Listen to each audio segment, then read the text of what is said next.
We eat our own. The lies of being involved with narcissistic parents and how they cripple and affect you. When I was 30 years old, I almost died from diverticulitis, as I had said earlier. When I was in the hospital, I felt that my wife was there out of love and longing and missing me, where my mother was there out of obligation. She had retired and had nothing better to do and would go there. I was on a morphine IV with a on-demand device that I could push when I was in pain and felt that I needed a little more pain relief.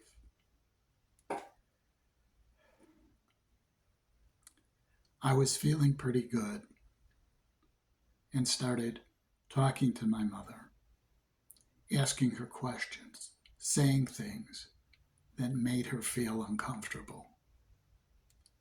She would pick up the IV morphine pain release device and give me a jolt of morphine to shut me up.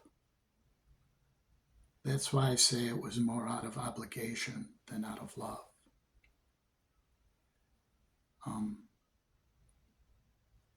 Just like her friends then went and visited me, who I didn't know who they were. They came to see her, not me.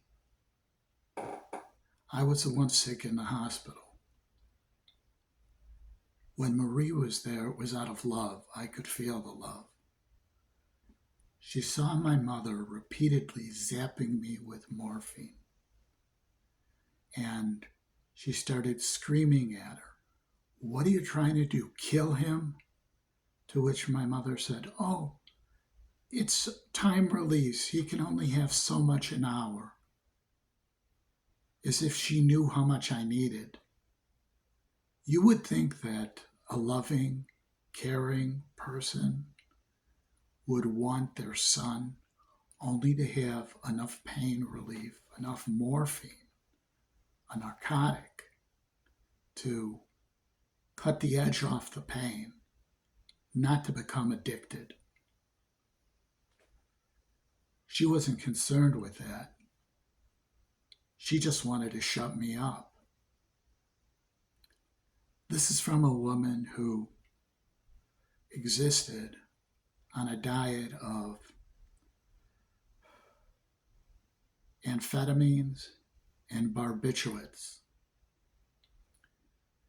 She stress ate just like myself. It's a habit that we picked up. The man that she married and dated before had a very violent temper. He would yell and put us down.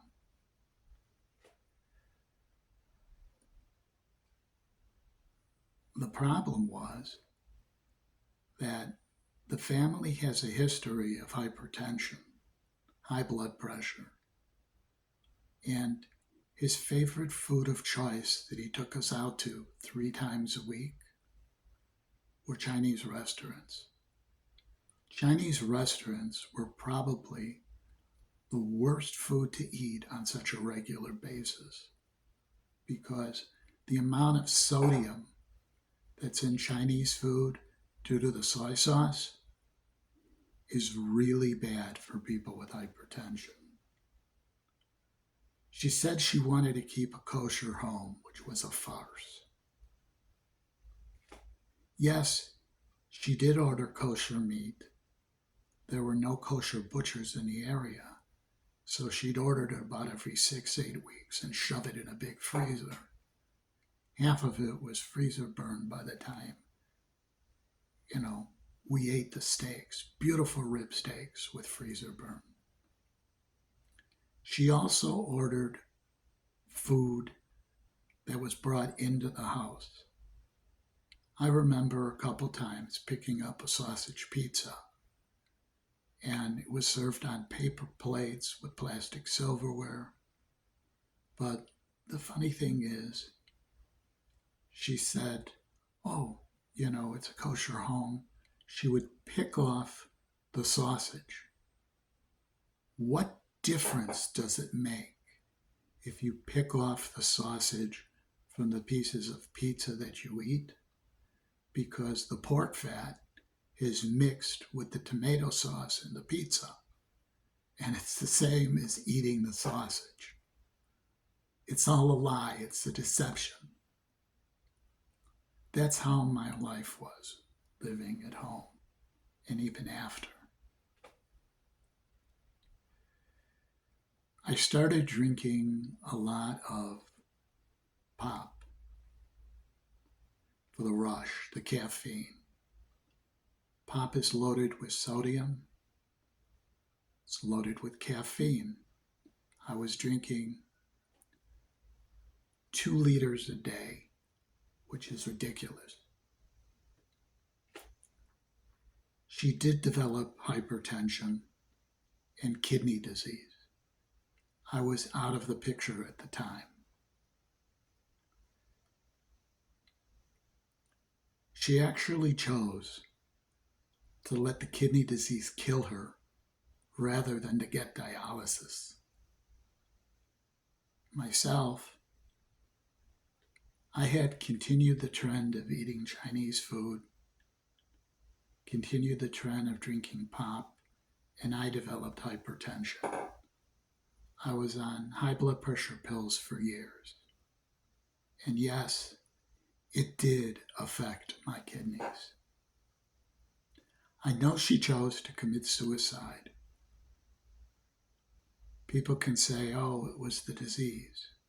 But I know for a fact that when your kidneys fail, you can go on dialysis because my kidneys are very bad and I am on dialysis. And on the dialysis, the strange thing about it is that it lowers your blood pressure also. It filters your blood. I can live years and years on dialysis rather than going into a coma like she did and dying.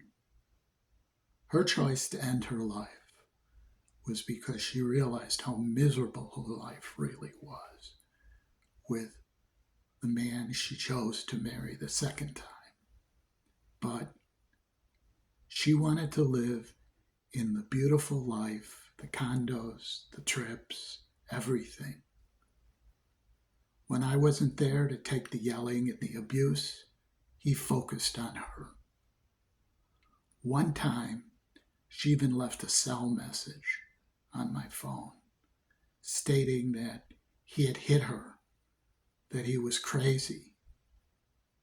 When I called her back and said, you said you wanted to move away from him? She said, well, all my friends are out here. My wife, who didn't get along with her, had offered to make part of the house for her, to put her up in the house, a woman who berated her for not being Jewish. She was doing that all for me. That's true love. Willing to put my mother up so she would not be an abused woman.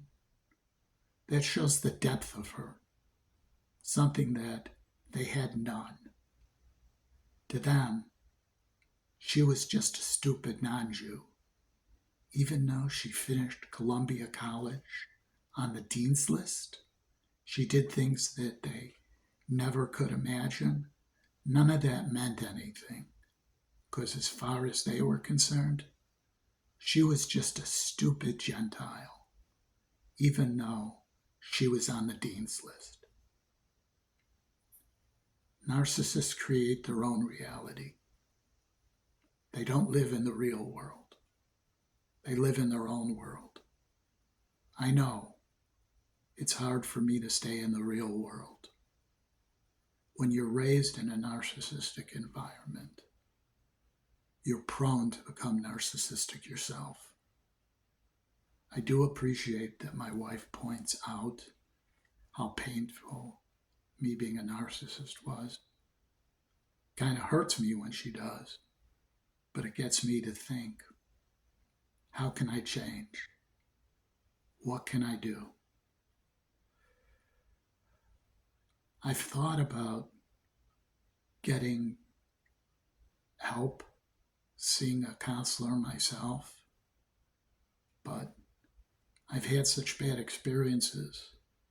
One when I was a kid, then one when I was an adult, where I was seeking help and my mother opened my briefcase and copied things out of my journal and